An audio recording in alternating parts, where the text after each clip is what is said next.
Hello friend, स्वागत है आपका आपके अपने ही चैनल मजोका टेक पे। आज की वीडियो का जो हमारा टॉपिक है वो है टाटा BS6 कमिंस। फाल कोड का जो नाम है हमारा वो है 1682। इस चीज का थोड़ा सा आपको ध्यान देना होगा अगर कोई भी किसी भी गाड़ी की प्रॉब्लम सॉल्व करना चाहते हैं। ये जो 1682 फाल कोड है वो आपको BS6 में भी देखने को मिलेगा और BS4 में भी देखने को मिलेगा। फाल कोड सेम है जिसका नाम होगा 1682। फाल कोड 1682 जो है वो BS4 में काम करने का तरीका अलग है और BS6 में काम करने का तरीका अलग है। तो आज हम बात करेंगे टाटा BS6 में जिसमें कमिंस इंजन होगा। उसमें अगर 1682 फाल कोड हमें देखने को मिलता है तो हमें उसमें किस किस प्रकार के क्या क्या चीजें चेक करनी पड़ेंगी। तो चलिए सबसे पहले हम गाड़ी के पास चलते हैं और गाड़ी के पास लैपटॉप कनेक्ट करते हैं और देखते हैं हमें फाल कोड किस प्रकार से चीजों को चेक करना पड़ेगा। तो ये हमने कनेक्ट किया हुआ है। हम अपने फाल कोडों को खोलते हैं एक बार और जैसा कि आप यहाँ पर देख सकते हैं हमें 1682 फाल कोड एक्टिव में एक बार आया हुआ है।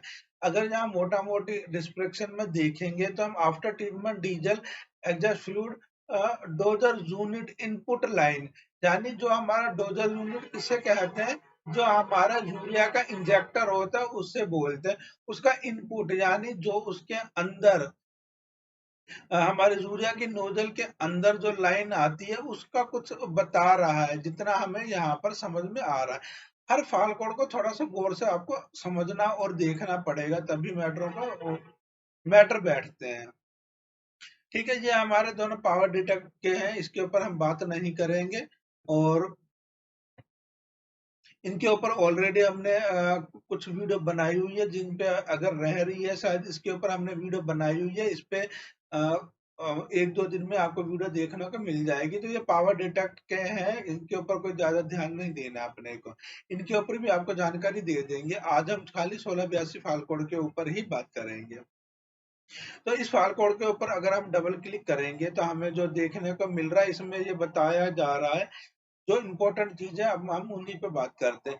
The after treatment diesel exhaust fluid, ये तो हर फाल कोड में देखने को मिलता है, इतने इस पे ध्यान नहीं देना है। डोजर यूनिट हमारा हो गया जो हमारा यूरिया का इंजेक्टर होता है। ठीक है, इज एनेबल टू प्राइमरी।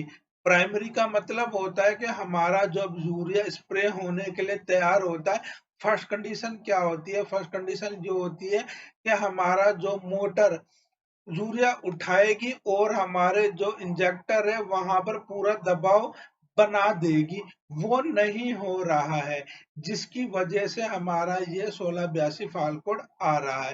तो जैसा कि आप सभी जानते हैं, हम कई बार बात भी कर चुके हैं, अगर नहीं आप जानते हो तो हम बता दें कि हमारा जैसे हम हमारा ये यूरिया का इंजेक्टर है वहां पर हमारा 800 850 kPa बार का प्रेशर प्राइमरी में बन जाना चाहिए, तभी हमारा डोजिंग के लिए हमारा सिस्टम चालू होगा। और वही हमारा इस सिस्टम में 1682 में ये बताया जा रहा है वो नहीं बन रहा है। चलिए इसको थोड़ा और क्लियर करते हैं और थोड़ा नीचे आते हैं। ये हम आपको इसलिए बता रहे हैं कि आप कोई भी ऐसा नया फाइल कोड आए तो उनको चीजों को समझें। बहुत फाल कोड है, हम किस किस पे भी वीडियो बनाएंगे। हम आपको फाल कोड को पकड़ने का तरीका सिखाना चाहते हैं, ना कि हम आपको ये बताना चाहते हैं फाल कोड में आपको काम कैसे करना है। नहीं, हम आपको कोई भी फाल कोड में प्रॉब्लम हमें क्या है, क्या क्या चीजें चेक करनी है, हमारा मेन मकसद है आपको वो चीजें सिखाने का। तो चलिए थोड़ा सा हम नीचे चलते हैं। अगर आप वीडियो को ध्यान से देखेंगे तो आपको मजा आएगा वीडियो देखने में। तो कोई भी फाइल कोड देखने के लिए हमें क्या करना होगा, थोड़ा सा नीचे आएंगे तो यहाँ पर आप एक लाइन देखेंगे। बाकी बहुत चीजें हैं इनमें, इनमें ज्यादा दिमाग नहीं लगाना है। इनमें भी कुछ चीजें आपके लिए होती तो मैं बताता है, इनको आपको ध्यान नहीं देना है। आपको सीधा यहाँ पर आना है, condition of setting the file code, इस पे आना है। उसमें after treatment diesel exhaust fluid हो गया यहाँ तक, तो ये तो मैटर हर किसी में आता है। डोजर यूनिट क्या हो गया हमारा? हमारा यूरिया वाला इंजेक्टर हो गया। ठीक है, has enabled to successfully primary for the multiple attempt, यानी हमारा जो यूरिया का डोजिंग के ऊपर जो प्रेशर बनना चाहिए वो मल्टीपल अटेम्प्ट हुआ है, वो अनेबल हुआ है, यानी प्रेशर बनाने की कोशिश करी गई है लेकिन हुआ नहीं है, वो एक बार नहीं, दो बार नहीं, मल्टीपल अटेम्प्ट फेल हुए हैं।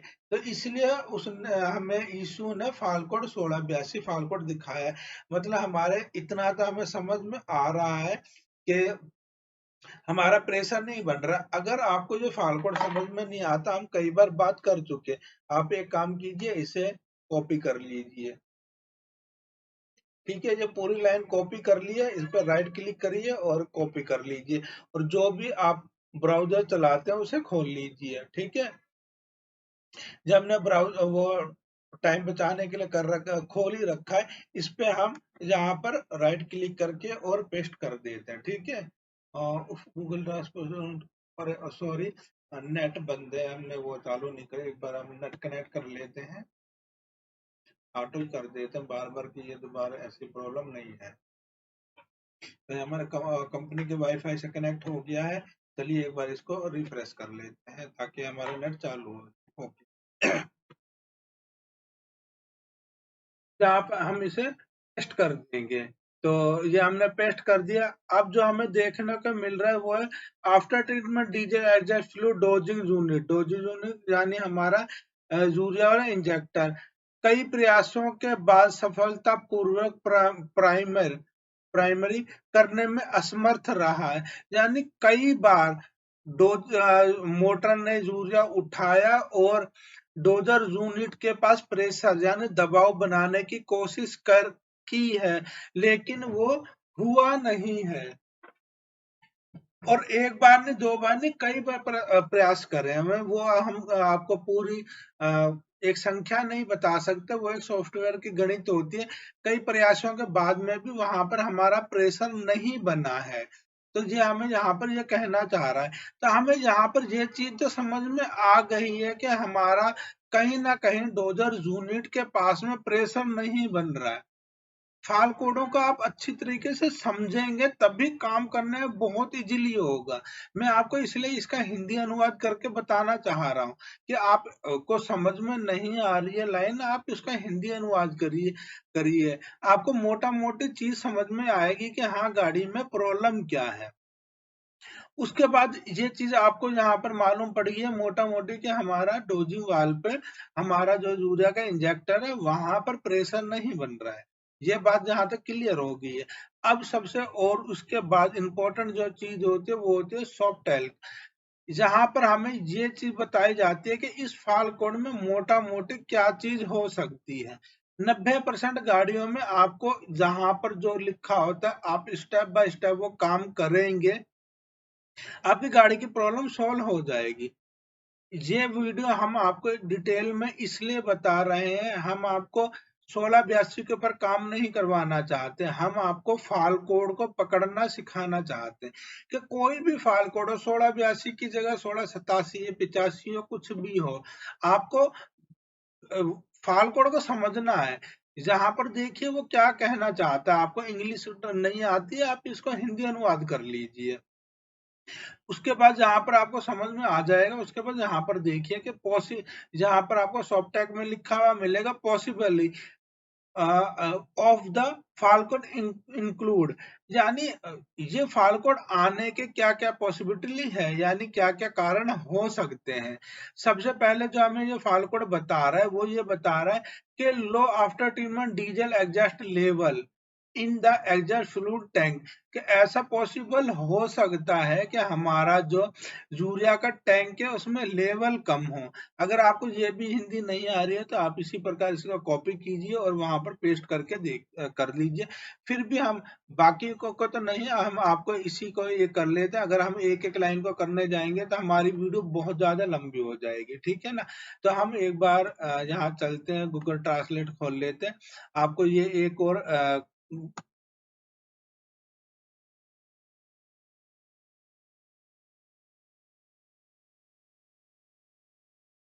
Blockade resistant kindly broke, disconnected or frozen diesel exhaust fluid supply line. तो इसमें ये 3-4 चीजें कहने का कह रहा है कि हमारे कहीं पे ब्लॉक हो सकता है, हमारा कहीं पे यूरिया की लाइन लीक हो सकती है, या हमारा यूरिया की लाइन डिस्कनेक्टेड, यानी हमारी लाइन जो यूरिया का पाइप है वो कहीं से निकला हुआ हो सकता है, या हमारे यूरिया के अंदर पाइप के अंदर यूरिया जमा हो सकता है, किसमें, सप्लाई लाइन में, यानी हमारी यूरिया की लाइन में कहीं पे ये चीजें हो सकती हैं। तो हम सबसे पहले लीकेज हमने चेक कर लिया, लीकेज वगैरह लीकेज चेक कर लेंगे, हमारी कहीं पाइप मुड़ी तो नहीं है वो देख लेंगे, और हमारा जो यूरिया की लाइन है उसमें कहीं यूरिया जमा हुआ तो नहीं है, तो उसकी वजह से भी हमारा जो प्रेशर फेंकेगा हमारे डीजल तक, हमारे इंजेक्टर तक नहीं जाएगा, तो हमारे यूरिया लाइन में भी कहीं पे यूरिया जमा हुआ हो सकता है, यानी वो चौक हो सकती है। तो चलिए गाड़ी के पास चलते हैं, हम स्टेप बाय स्टेप इस मैटर के ऊपर चेक करते हैं कि हमारे क्या चीज है, क्योंकि हमने लेवल तो चेक कर ही लिया है और हमारे फिल्टर भी चेक कर लिए वो सही है, तो अब हम लाइनें ही चेक करनी पड़ेगी। उस लाइनों को चेक करने का क्या तरीका है, हम उसके ऊपर अब डिटेल में बात करते हैं। चलिए हम ये हमारा टेस्ट खोल लेते हैं और उसके बाद में हम चेक करते हैं क्या हुआ। ओके, ये हमने लीकेज टेस्ट करते हैं और इसमें देखेंगे हमारा प्रेशर कितना बन रहा है। तो ये हमने स्टार्ट कर दिया प्रेशर और ये हमारा चालू हो चुका है, और इसमें देखते हैं हमारा जो एक्चुअली का प्रेशर होता है हमारा 850 kPa तक का होना चाहिए। तो हमारा ये अभी लगभग 150 के आसपास ही लगा लीजिए, 150 के आसपास चल रहा है। तो हम थोड़ा सा वेट करते हैं और देखते हैं हमारा प्रेशर बढ़ता है या नहीं बढ़ता है। तो थोड़ा सा हमें वो करना पड़ेगा। जब तक ये प्रेशर का हम देख रहे हैं तब तक वीडियो को लाइक कर दीजिए। अगर आप चैनल पर नए थे चैनल को सब्सक्राइब भी ज़रूर कर दीजिएगा। तो हमारा प्रेशर नहीं बढ़ रहा है। तो चलिए गाड़ी पर चलते हैं, देखते हैं कि हमें क्या क्या चीज़ें चेक करनी पड़ेंगी। आप देखिए हमारी मोटर तो चल रही है, आपको आवाज़ आ रही होगी, लेकिन प्रेशर नहीं बन रहा है। तो चलिए हम एक बार इंजेक्टर के पास चलते हैं और वहाँ पर ना पाइप निकाल के देखते हैं हमारा प्रेशर वहाँ पर कितना फेंक रही है। आप देख सकते हैं हमारा प्रेशर ये चल रहा है, और ये डब्बे में हमने लगाया, इसमें बिल्कुल भी यूरिया नहीं आ रहा है, बिल्कुल भी एक भी बूंद नहीं आ रही है। तो अब हम एक बार ये चीज़ देखते हैं कि हमारा ये कभी यूरिया वाला पाइप तो चौक नहीं है। मशीन के पास चलते हैं, मोटर के पास, और वहाँ से पाइप हटा के देखते हैं वहाँ से मोटर यूरिया फेंक रही है या नहीं फेंक रही है। आप देख सकते हैं मोटर अब भी चल रही है, लेकिन वहाँ पर वो नहीं हो रहा है। तो या तो हमारी लाइन कहीं पे चौक है या कहीं मुड़ी हुई है। सबसे पहले हम यहीं से ये वायर हटा के देखते हैं कि हमारी यहाँ से सप्लाई आ रही है नहीं आ रही है, फिर हम आगे चलेंगे। ये डंपरों में धूल मिट्टी भी बहुत होती है, लॉक निकालने बहुत मुश्किल पड़ते हैं, तो इसको थोड़ा सा हिला हिला के ही निकालना पड़ता है।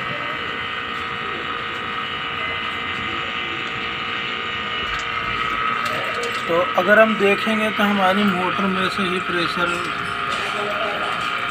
अब थोड़ा सा आने लगा है, लेकिन ये भी मोटर प्रेशर कम है, हमें और ज़्यादा चाहिए होगा प्रेशर।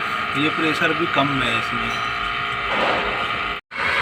अगर हम एक बार ऐसे ही देखें कि हमारा प्रेशर बन रहा है या नहीं बन रहा है, तो अगर इसको थोड़ा दबा के रखेंगे तो देखिए मोटर जोर तो कर रही है, ये देखिए जोर तो कर रही है, और मोटर लोड पे भी आती है। मेरे से हाथ से रोका नहीं जा रहा, बहुत वो हो रहा है, यानी मोटर तो उठा रही है, लेकिन प्रॉब्लम तो इस पाइप में भी हो सकता है। हम एक बार इसको देखते हैं कि ये कहीं पे चौक तो नहीं हो रहा है।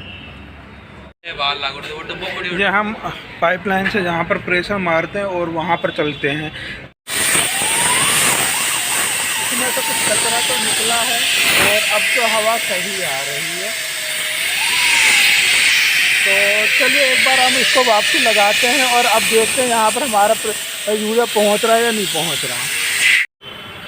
अब अगर हम देखेंगे तो हमारे देखिए ये यूरिया जहाँ पर आने लग गया है, आप देखिए ये बोतल भी भरने लग गई है।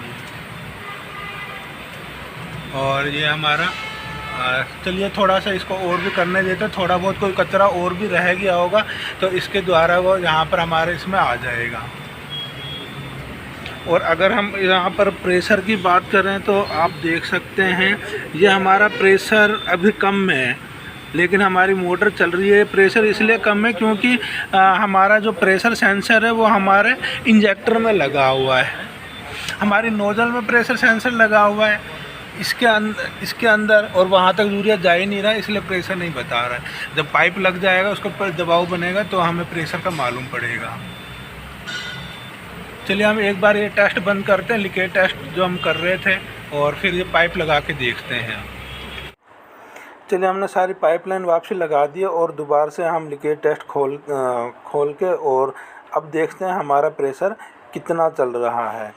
तो ये हमने चालू कर दिया और हमारा प्रेशर आप देख सकते हैं बढ़ रहा है और 600 700 तक चला गया है, 852 के आसपास आ गया, और हमारा यहीं तक ही प्रेशर रहना चाहिए। जो इसका नॉर्मली जो प्रेशर होता है 850 KPA से -+100 KPA तक का हो सकता है, यानी 750 से लेके 950 तक का आपका ऊपर नीचे कहीं भी प्रेशर होगा तो वो सही माना जाएगा। तो हमारा फिक्स 850 चल रहा है और हमारा ये टाइम चालू हो चुका है। हम 1-2 मिनट तक प्रेशर को देखेंगे कि हमारा कोई प्रेशर ड्रॉप तो नहीं हो रहा है, और तब तक हमारा जो भी है पाइपलाइन में और यूरिया भी घूमेगा तो वो हमारा टैंक में ले जाएगा और हमें हमारी जो पाइपलाइन है वो भी साफ़ हो जाएगी। तो देखिए आप देख सकते हैं हमारा 3 मिनट हो चुके हैं और अभी तक भी हमारा प्रेशर प्रॉपरली चल रहा है। तो मतलब अब गाड़ी की हमारी प्रॉब्लम सॉल्व हो गई है। जो 1682 का आ रहा था तो हमारे पाइपलाइन में ही कचरे की वजह से हमारा जो यूरिया है वो इंजेक्टर तक नहीं पहुंच रहा था।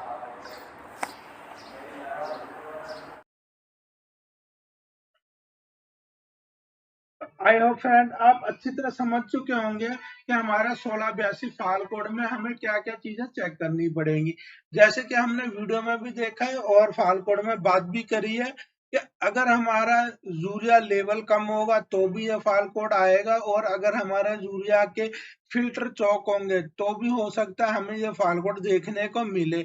और दूसरा हमारा जो यूरिया पंप है उस पंप से लेके जो हमारा यूरिया इंजेक्टर तक लाइन जाती है वो भी चौक हो सकती है, मुड़ी हुई हो सकती है।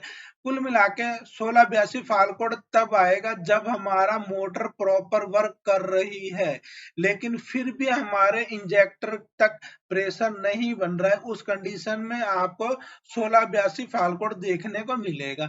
हो सकता है कुछ कंडीशनों में ऐसा भी हो कि आपको प्रेशर नहीं बन रहा हो, जैसे इस केस में भी था, लेकिन उसमें आपको 1682 फाल कोड देखने को नहीं मिलेगा। 1682 फाल कोड आपको तभी देखने को मिलेगा, मैं फिर रिपीट करूं, हमारा जो मोटर है वो प्रॉपर वर्क कर रही है, वो प्रॉपर घूम रही है, लेकिन उसके बावजूद भी हमारा डोजर यूनिट के ऊपर यानी हमारे इंजेक्टर के ऊपर प्रेशर नहीं बन रहा है। उस कंडीशन में आपको 1682 फाल कोड देखने को मिलेगा।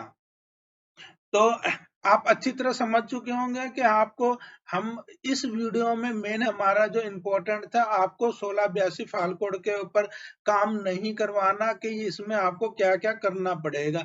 इस वीडियो को बनाने का हमारा मेन मोटिव ये था कि आप फाल कोड को पकड़ना सीखिए, आप उनको थोड़ा सा हिंदी अनुवाद कीजिए। इंग्लिश आपको आती है तो बहुत अच्छी बात है, अगर नहीं आती है तो कोई भी चीज सीखना बड़ी बात नहीं है। आप अपना इंग्लिश में भी हाथ साफ करिए ताकि आप चीजों को अच्छी तरह समझ सकें और आपको चीजों को अच्छी तरह जल्दी से जल्दी समझ में आए। आप हिंदी अनुवाद बार बार करते रहेंगे तो टाइम भी बहुत लगेगा।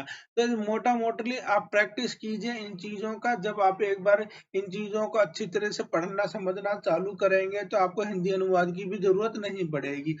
एक रट्टू तोता नहीं बनना, जैसे पहाड़े गिनने लग गए हैं, बार बार रटने वाला काम नहीं करना है। अब हमें हर फाल कोड चाहे हमारी उसके ऊपर वीडियो नहीं भी बनी हुई है, हम ये चाहते हैं आप इन फाल कोड को पढ़ना सीखें, उनको अच्छी तरीके से समझें कि इसमें हमें क्या क्या चीजें पॉसिबिलिटी है, ये आया क्यों है और इसको करने इसकी पॉसिबिलिटी क्या है, हमें क्या-क्या चीज़ें चेक करनी पड़ेंगी। आप फाल कोड जब पढ़ना, उसको पकड़ना सीख जाएँगे कि हमें क्या-क्या करना है, तो आपको किसी से कुछ भी पूछने की ज़रूरत नहीं है, मेरी वीडियो देखने की ज़रूरत नहीं है। मैं आपको यही चीज़ सिखाना चाहता हूँ, आप फाल कोड को पढ़ना सीखिए। तो आई होप फ्रेंड आप अच्छी तरह मेरा जो मैं आपको चीज़ बताना चाहता हूँ समझ चुके होंगे। फिर भी अगर आपके दिल में कोई डाउट हो तो बेझिझक होकर मुझे कमेंट सेक्शन में बता सकते हैं। मैं पूरी कोशिश करूँगा आपके हर डाउट क्लियर करने का। तो फ्रेंड आज की वीडियो के लिए बस इतना ही। उम्मीद करता हूँ आज की वीडियो भी आपको पसंद आई होगी। वीडियो पसंद आए तो वीडियो को लाइक कीजिए, शेयर कीजिए। अगर आप चैनल पर नए हैं तो चैनल को सब्सक्राइब जरूर कर दीजिए, क्योंकि हम इसी प्रकार की वीडियो बनाते रहते हैं। मिलते हैं नेक्स्ट वीडियो में किसी और टॉपिक के ऊपर। तब तक हमेशा खुश रहिए और कुछ ना कुछ नया सीखते रहिए। चाहे आप इंग्लिश ही सीखिए, कुछ ना कुछ आप नया सीखते रहिए।